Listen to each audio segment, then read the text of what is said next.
August 18th, East Coast. Storm flags crackle in the first breath of Hurricane Diane. Weather advisory, foreboding. August 18th, in Michigan and 40 other states, blood donors keep their appointments at Red Cross blood centers because today, tomorrow, someone, somewhere will need blood to live. Situation normal. In the East, anxious eyes gauge Diane's strength.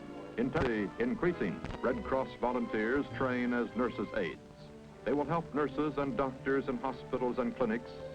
Situation normal. By now, Diane shows all the violent characteristics of a full-scale hurricane. Damage multiplies. August 18th, in Chattanooga, Tennessee, and 1,000 other places, Red Cross teaches children and adults how to swim and handle small craft. They learn first aid techniques that protect and save lives. Situation normal. August 18th, Diane drenches the Northeast with rain. A deluge rolls over the land, and thus begins the worst disaster year in American history. Voices chatter, wires hum. The Red Cross, trained and alerted for disaster, summons its resources of manpower and supplies, disaster specialists and volunteers. As the waters rise with unbelievable fury and volume, peaceful Connecticut and Massachusetts streets become roaring rivers of destruction. For New England, it is catastrophe unparalleled. There is no way to stop it. There is no way to avoid it. And now is the time when training in first aid and rescue means life. The young, the old, the ill and the injured, and even the able-bodied rely on the skill of others trained to save them. Loss of life is surprisingly and gratefully small.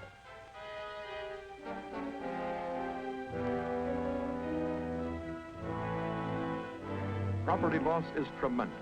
Normal facilities are gone. People do the best they can to help themselves, but there is little they can do even to provide the basic necessities of life. Red Cross shelters are established in schools, churches, community centers.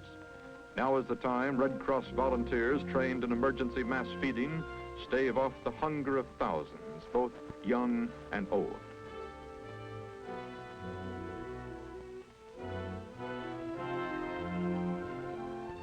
Red Cross disaster nurses and trained volunteer nurses' aides help doctors in the battle against typhoid. Clean, fresh drinking water is brought in from unaffected areas, for in polluted water lies the threat of epidemic.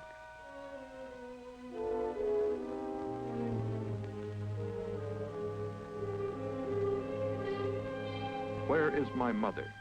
Have you seen my son? Was my family hurt?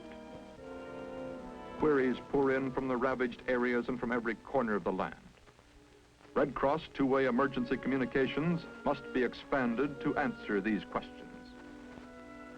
Food, emergency, medical care, a place of warmth for rest and sleep, that is a Red Cross shelter. Meeting in Hartford with the governors of the stricken states, President Eisenhower says to the nation, Red Cross money goes to people who are in need, to human beings, not for cleaning roads and rebuilding schools, but to people who are hungry, who are cold and have no place to go.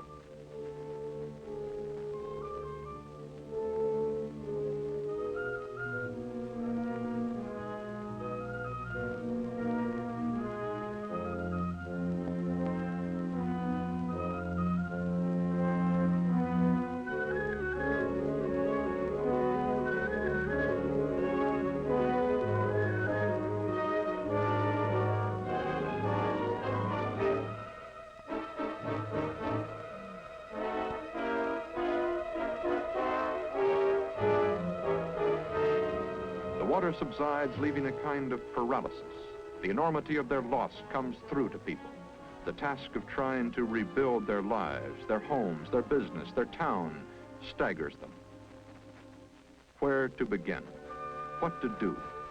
How do you go home? Piece by piece, people work to reassemble their lives. There is a beginning in the salvaged pots and pans. No, not everything is lost. Mud, silt, and gravel lay over the towns like a gummy shroud. There's only one way out. Shovelful by shovelful, you dig. Heavy equipment provided by government and private industry clear the roads and streets. The cleanup progresses. The Red Cross continues to meet the basic daily needs of the people. Shelters remain open. Canteens, both stationary and mobile, feed the hungry. More trained disaster workers from all over the country arrive to help the thousands of volunteers who have been on the scene from the beginning. Additional food and medical supplies continue to arrive. The emergency is overcome. Now comes the biggest job of the Red Cross in disaster: assistance after the emergency. Many of the flood sufferers have few, if any, resources for rebuilding a cherished home or reestablishing a small business. And now is the time when the American people, through their Red Cross, provide their most effective aid to the citizens of a stricken area. As soon as those needing assistance after the emergency have made their applications, trained Red Cross workers plan individually with each family to determine basic needs and the family's ability to help itself. The needs are varied, no two quite alike. It may be household furnishings, house repair, a new home, possibly in a new and safer location. It could be the tools of livelihood or the restocking of a small store, but they must be met and quickly. Each case is prepared confidentially to determine the amount needed above the family's own resources. Such awards are an outright gift from the American people who contribute to the Red Cross.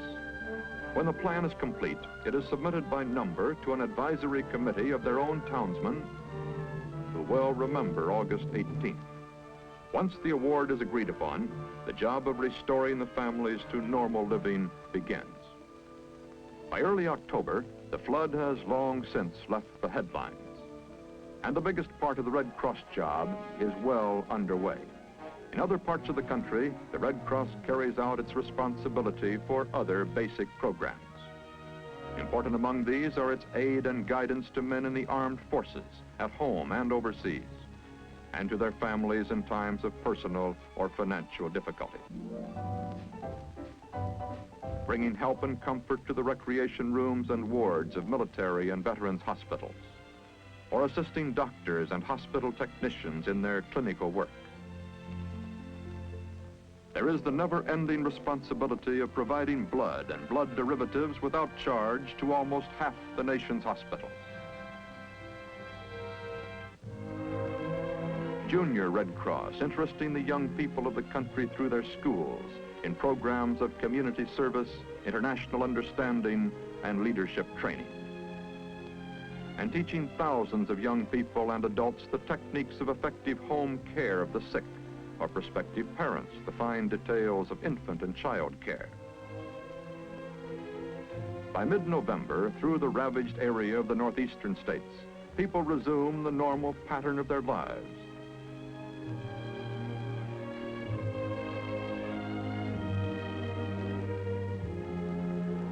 Resettled apartment dwellers become accustomed to their new locations and new furniture.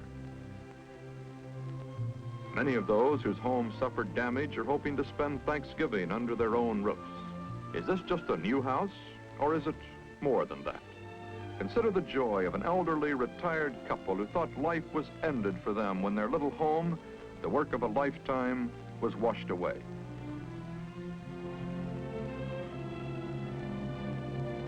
Yet today, in comfort and security, they can resume their normal habits, including a running card game that has lasted for 20 years. The wife has kept careful track of just how much her husband owes her. Could there be more gratification to a contributor than to know the feeling in the hearts of these people and the fact that a family is restored? About 80% of all Red Cross disaster relief monies are used in this way.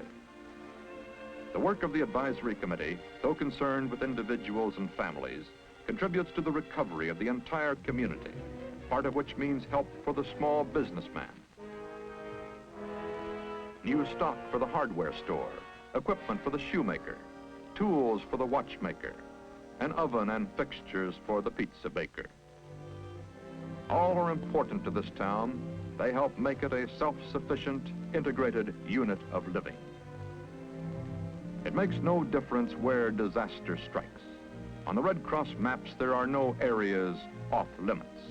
No time is inconvenient. No call for aid goes unheeded. This means a state of readiness that can only be effective through endless work, ample financial and physical resources, and willing volunteer aid.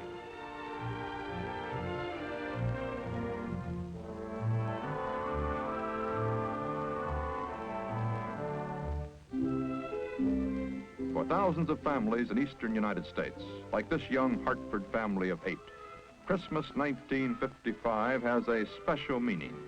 For their home and many others built with Red Cross funds will always be a living testimonial to the neighborliness Americans feel for each other. Christmas, a time when we think of peace and goodwill among men. Goodwill, certainly.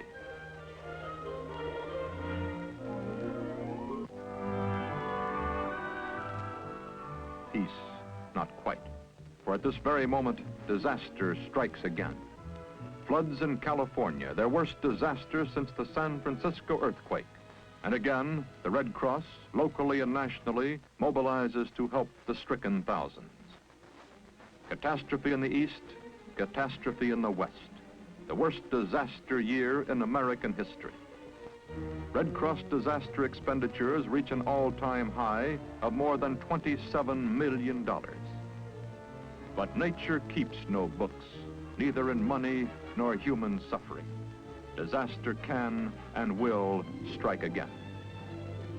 East, west, north, south, the Red Cross must be, always must be ready to come to the aid of people in distress, anywhere, anytime.